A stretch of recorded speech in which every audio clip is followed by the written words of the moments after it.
اعوذ باللہ من الشیطان الرجیم بسم اللہ الرحمن الرحیم ان اللہ و ملائکتہ یصلون علی النبی یا ایھا الذین آمنوا صلوا علیہ وسلموا تسلیما۔ ناظرین، آج ہم آپ کو بتائیں گے کہ اللہ کے ولی سے فیض کیسے ملتا ہے اور کیسے فیض لینا چاہیے۔ دیکھیں، پہلے میں نے آپ کو یہ بتایا کہ مثلا کہ جو فیض ہوتا ہے وہ کس طرح لینا چاہیے اور آپ کا طریقہ کار کیا ہونا چاہیے۔ جب آپ کسی اللہ کے ولی کے پاس جائیں تو ادب سے جائیں۔ آقا صلی اللہ علیہ وسلم نے فرمایا کہ اگر آپ کسی صوفی کے پاس، کسی خانقاہ سے کسی سے فیض لینے کی نیت سے جاؤ تو خالی ہاتھ مت جایا کرو۔ اگر کچھ بھی توفیق نہیں سے جنگل سے ایک لکڑی اٹھا کے لے جایا کرو۔ اگر آپ نے کچھ بھی نہیں لیا اور آپ خالی ہاتھ آئے اور خالی ہاتھ چلے گئے تو فیض سے محروم ہونے کی دلیل ہوتی ہے۔ آپ کوشش کیا کریں کہ جب کہ آپ کسی سے فیض لینے کی نیت سے جائیں تو آپ کے دل میں جو ہے نا وہ ادب ہونا چاہیے۔ ادب ضروری ہے۔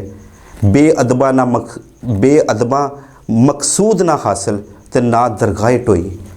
یہ جو باتیں میں نے آپ کو بتائی، یہ ادب ہی سے کام بنتے ہیں، اور جس میں ادب نہیں وہ انسان ہی نہیں۔ کیا کسی نے خوب لکھا کہ تو ہندو نہ بن، مسلمان نہ بن، سب سے پہلے انسان بن۔ جب کسی صوفی کی بارگاہ میں جاؤ، کسی ولی کی بارگاہ میں جاؤ، کسی کے آستانے پر جاؤ تو سب سے پہلے آپ کا ادب قائم ہونا چاہیے۔ آپ نے دل اور دماغ اور دلیل پر قابو ہونا چاہیے۔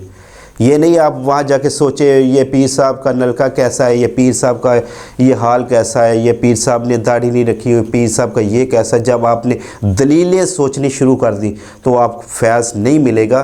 پھر آپ کے اندر کوئی ایسی حماقت پیدا ہو گئی کہ آپ نے کوئی ایسی بات کہہ دی، ہو سکتا ہے کہ آپ فیض لینے کی نیت سے گئے ہوں اور آپ جو ہے بد دعا لے کر واپس آ جائیں، کیونکہ آپ کو کیا معلوم ہے کہ ہو سکتا ہے کہ جو بیٹھا ہوا ہے وہ اللہ کے کتنے قرب خاص میں بیٹھا ہوا ہے، وہ اللہ کا کتنا برگزیدہ ہے، وہ اللہ کو کتنا پیارا ہے، آپ کو نہیں پتہ، کیونکہ یہ غیب کے بھید جو ہے میرا اللہ ہی جانتا ہے۔ بے شک عالم الغیب اللہ ہی کی ذات ہے، لیکن آپ جب کسی کے ساتھ پاس فیض لینے کے لیے جاؤ تو آپ سب سے پہلے اپنی دلیل اور عقل پر قابو رکھو، اور جب آپ چلے گئے سب سے پہلے یہ نوٹ کرو کہ یہ جو آدمی ہے یہ آقا صلی اللہ علیہ وسلم پر درود پڑھتا ہے، کیا یہ دین کی باتیں کرتا ہے، کیا اس میں کچھ ایسی باتیں تو نہیں جو دنیا دار لوگوں میں ہوتی ہیں۔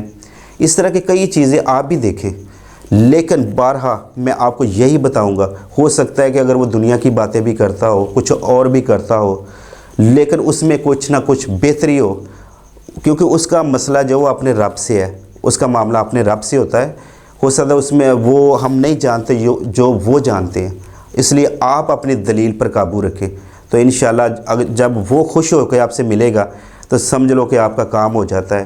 اس کے دل سے دعا جو نکلے گی وہ آپ کا کام بنا دے گی، اور اسی دل سے اگر بد دعا نکلے گی تو وہ بھی آپ کو برباد کر دے گی۔ جب بھی جاؤ ادب سے جاؤ، جہاں بھی جاؤ ادب سے جاؤ، کیونکہ آقا صلی اللہ علیہ وسلم نے فرمایا کہ وہ جو بندہ چھوٹوں پر شفقت نہیں کرتا، بڑوں کی عزت نہیں کرتا، اور پیر و فقراء کی عزت نہیں کرتا، اور عالم دین کی عزت نہیں کرتا، بے شک وہ ہم میں سے نہیں۔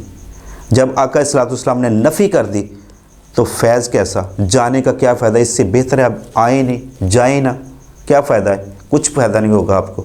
اس لیے آپ جب بھی کسی کی خانقاہ پر جائیں، آستانے پر جائیں، کسی سے فیض لینے کی نیت سے جائیں تو کوشش کریں اپنی دلیل پر قابو رکھیں۔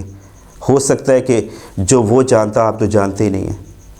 یہ تھا چھوٹا سا میں نے آپ کو میسیج دیا کہ آپ اس پر عمل کریں گے تو انشاءاللہ آپ کسی سے فیض کی نیت سے اگر گئے آپ کو فیض ضرور ملے گا۔ اس لیے پیر کا عمل نہیں ہوتا، یقین کا عمل ہوتا ہے۔ جس کا یقین کا عمل نہیں ہوتا ان کو فیض نہیں ہوتا، چاہے وہ خانہ کعبہ کی طرف چلا جائے، چاہے وہ گنبد خضرا کے سائے میں بیٹھ کر دعائیں کرے، اس کو کبھی فیض نہیں ہوگا، کیونکہ اس کا یقین کا عمل نہیں ہے۔